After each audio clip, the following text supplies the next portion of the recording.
This Armageddon box is not a full game. This is the Starter Edition big box, but it's not a starter set for getting into Warhammer 40,000. It is an expansion of what is, in rule terms, 10.6 edition. It's a new season of 40k with a lot of units we have seen, but with new models. A slight change to some Space Marine helmets. I like the Sergeant, but that is a Space Marine with a bolt and a chainsword. The Orcs look terrifying, but Orc Boys are not a new unit. This Armageddon box is not everything you need to start playing 40k today. It's a start of sorts, it goes some way towards that, but with a lot of extras required before you could play any size of 40k game. We're going to talk about the models, the accessories, and the game rules that are in the box.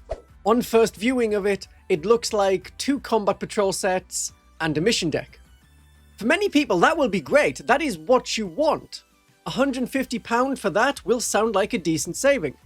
But that's what affiliate links are for.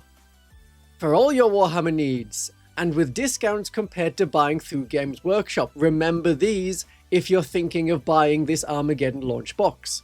And £150 is assuming the same price as 3 years ago, which may be wishful thinking. These are discounted models compared to what Games Workshop would normally charge you, sure, but that will mostly appeal to existing players who want another army or who want to expand an existing Orc army with new and interesting models. But the people I'm thinking of are new players for whom this box would get them started into 40k, and I don't think Armageddon does that. It doesn't give you what you need to play 40k as like a father getting a box game to play with their son, which is a story that many of us lived through from one side or another. Or if you're very lucky, both. There may have been some big transition in your life between starting 40k and now.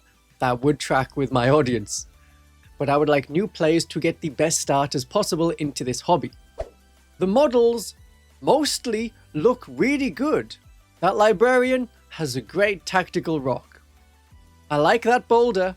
That is a nice boulder. The Orcs look better than the Marines. I know you agree. They look very, very distinctly Orky and very scary, whereas the Space Marine side looks like a lot more of the same. The Orcs get a lieutenant, a loot-tenant, each side gets a vehicle, and the Orcs get a new war track. That is mounted keyword right now, not vehicle keyword, so I am pedantically correct when I say each side gets one vehicle. But on the Space Marine side, we've got 5 flying guys with power sword, or we've got 10 Marines with the same gun, which is rather boring. Very few people are looking at the intercessors and getting excited. This is like a line of redcoats with the same rifle. And we haven't fought like that for centuries. So time is a flat circle. Oh, sorry, time is a flat square with little sticky out bits. From the box art, we know this is aimed at nostalgia for the very early 90s. Probably for an imagined nostalgia. People who were born in 1993 or 2000 looking at this and remembering and seeing the second edition box in their youth. But if Games Workshop wanted to really go for nostalgia, then have a tactical squad instead of intercessors with some of the older design elements. 10 tactical marines, sergeant with chainsword, have an Infernus marine style flamer and a Desolation marine style missile launcher, but better looking.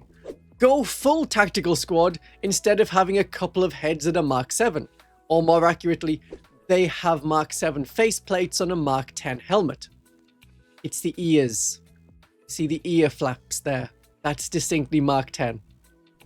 And you can see it most strikingly where it doesn't work with the Gravis Marines. Mark 10 Gravis helmet, Mark 7 faceplate. Looks a bit odd. This isn't a video about tactical squads. But since we're here, this is the nostalgia unit.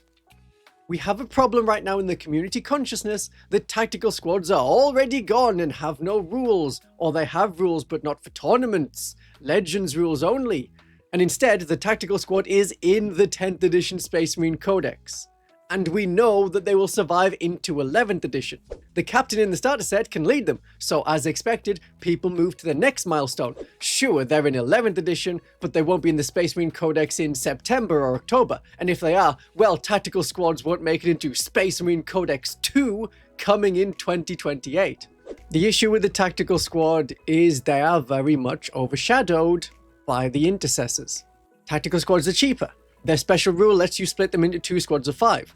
Or with intercessors, you can do the same thing by making a squad of 5 for half the price of a bigger size squad. Tactical Marines have 2 attacks, and their bolt gun has no AP. The intercessors have 3 attacks in combat, and can have 4 shots with their bolters that are AP 1, so long as they target the same units as the rest of the squad. Tactical squads can hold an objective, so could 5 intercessors, and they also have the sticky objective rule. So people skip over the tactical squad and assume that they must be in Legends because they don't see them on the tables. I don't care if they get a Legends tag. It's not bothering me if you say tactical squads will go to Legends, except if I think you're trying to bother me. That bothers me. My local communities are aware that Legends exclusion is only for tournaments. If you want to exclude Legends at your tournament event, it does mildly irk me that Legends is seen as a threat.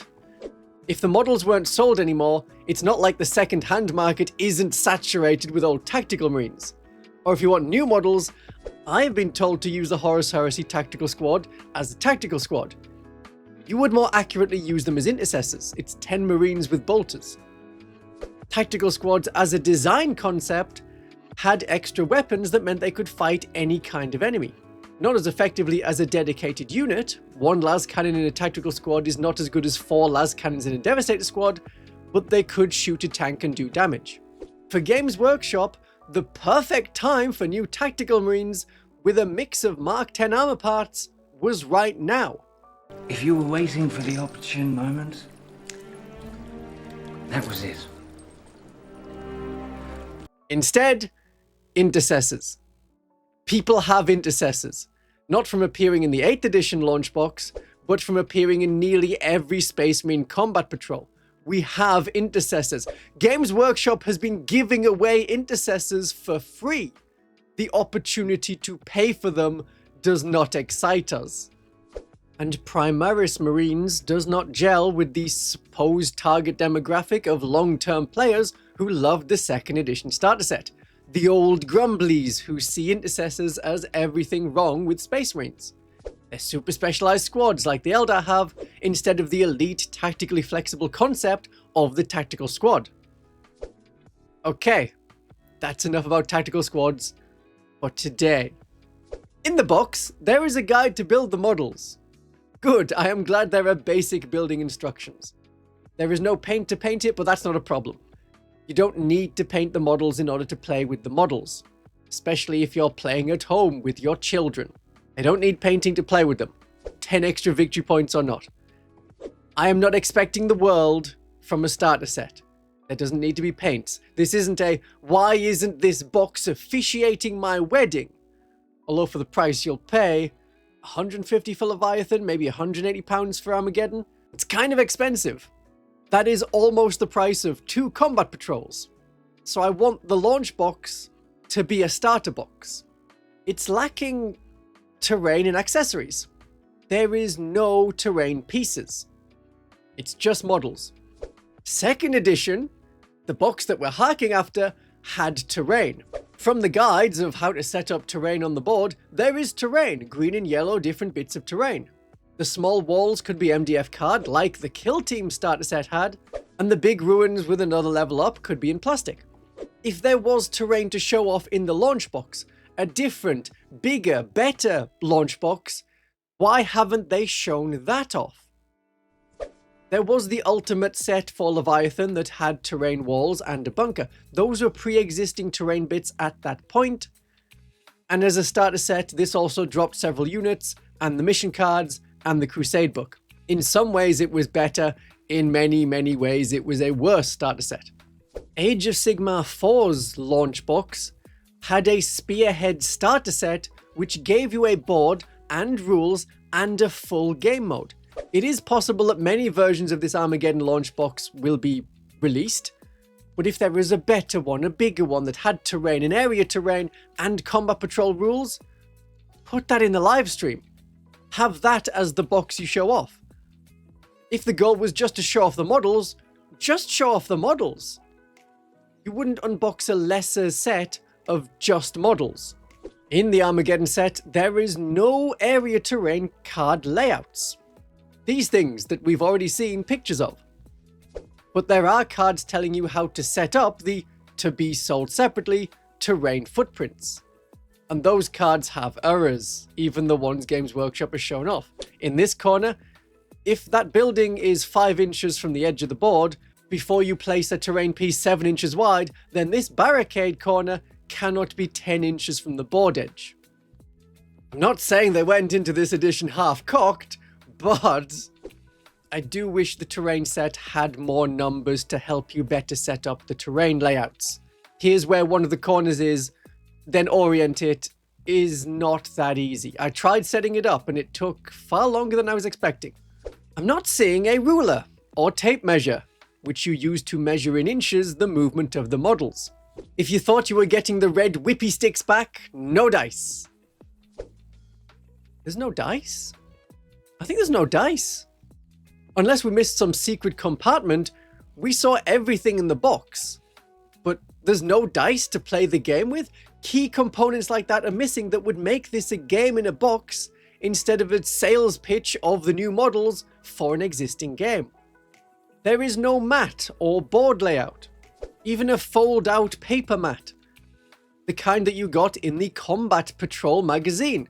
That would have been great. Here's your clearly marked play area. No mat. These are elements that appeared in Combat Patrol sets. So thinking of Combat Patrol, there is no Combat Patrol or Spearhead style game rules. Something to say, the models in the box are models you can play with right now at this size. Not, this is the beginning of an army and you can't really play 40k until you have 1,000 points. This is what I mean when I say the game is missing from the launch box. 10th edition introduced Combat Patrol boxes replacing the Start Collecting boxes, sometimes only with a name change. But now there was a bespoke army in a box that could fight other armies in a Combat Patrol box, and it would be a fair fight. This was incorrect, of course, but that was the concept. Age of Sigmar has then had Spearhead, which gave a much easier way to balancing seemingly unbalanced forces. If one army in a box is far weaker than the average, they are balanced by replacing units. We sort of saw that in the Imperial Guard Combat Patrol. As your infantry squads die, they are replaced by more infantry squads. But beyond that, if an army is more elite, then they could have delayed units.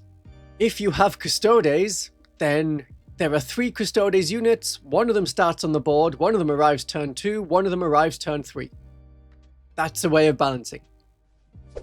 Combat Patrol hasn't done many elements like that. Some elements have been done, but not that many. Spearhead was really well received by the community, and there are people who only play Spearhead but don't play Age of Sigmar. You don't get that with Combat Patrol. Empire of Wargames is the channel that cares about Combat Patrol as a game mode if you wanted to think of just Combat Patrol as its own game mode. If Games Workshop wanted to properly continue Combat Patrol, they could have put a Combat Patrol board and some terrain and the rules in this set.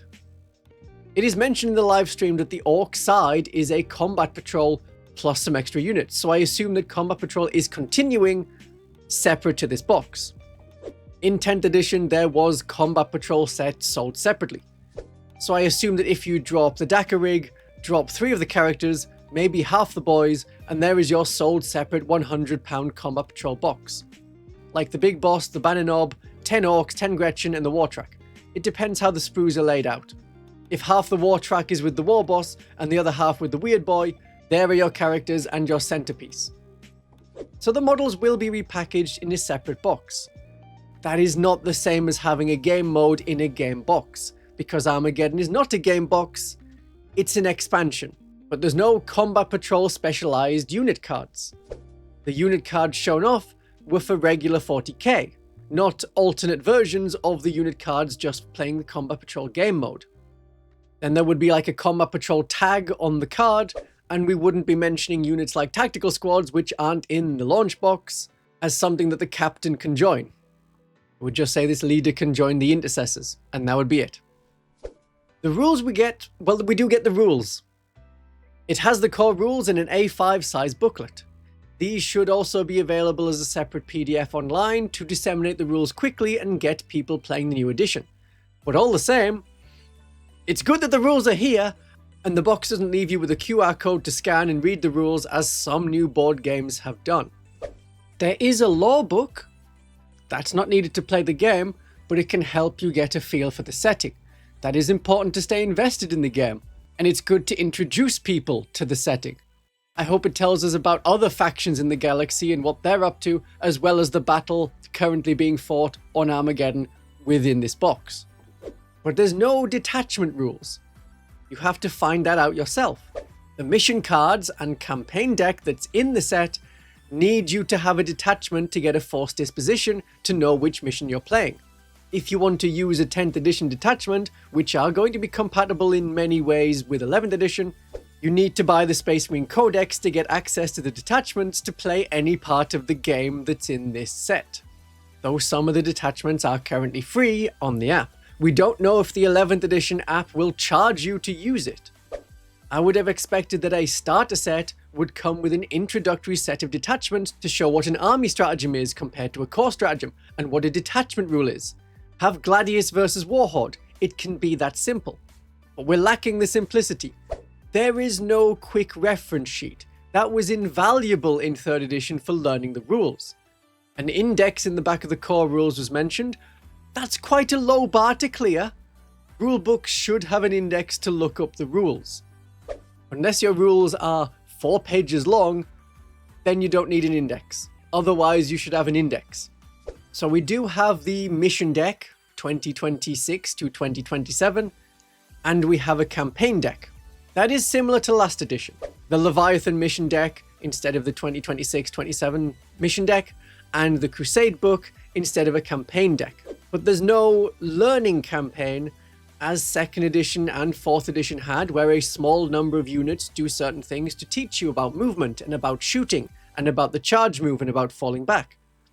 So a little mission where orcs move and try and sneak past the marines and the marines shoot at the orcs but don't move, that would have worked as an introduction to the concept of moving, the concept of shooting, and what the benefit of cover does. We have a campaign, but no Crusade rules. That suggests that Crusade is now going on the back burner or getting dropped entirely. The Crusade rules from 10th edition, like the ones in your compatible 10th edition codex, and the unit upgrades and bonuses in the Crusade books will still be valid in 11th edition. 10th edition and 11th edition rules are near identical. But there hasn't been a Crusade book release in a while. Campaign books do come out. And this deck is a kind of campaign book. It's a good way of doing a campaign book. But for 10th edition's Crusade books, while a lot of it is going to be compatible to play in 11th edition if you want to continue with Crusade, the missions that are in the Crusade books that focus on objectives instead of objective terrain pieces may need some reworking to be valid. But a campaign deck or book or any kind of campaign is a high-level thing, and we haven't got the basic detachments that would teach you how to play an army in 11th edition. I'm not seeing the appeal for new players. If you are new and you are planning to get the 11th edition launch box, tell me that you are one such person in the comments and why you're looking forward to this Armageddon box. If you are looking forward to the box, what does it do for you? I'm seeing this as a way to continue interest for existing players, and not the game in a box that it should have been to get new players into 40k. New blood is what keeps us going. As a vampire, I am very aware of this. I think Games Workshop has fumbled what could have been a starter set, and though there are other concerns you may have about 11th edition, it's looking like a generally good version of the game. My darlings and viewers, have a great day of 40k.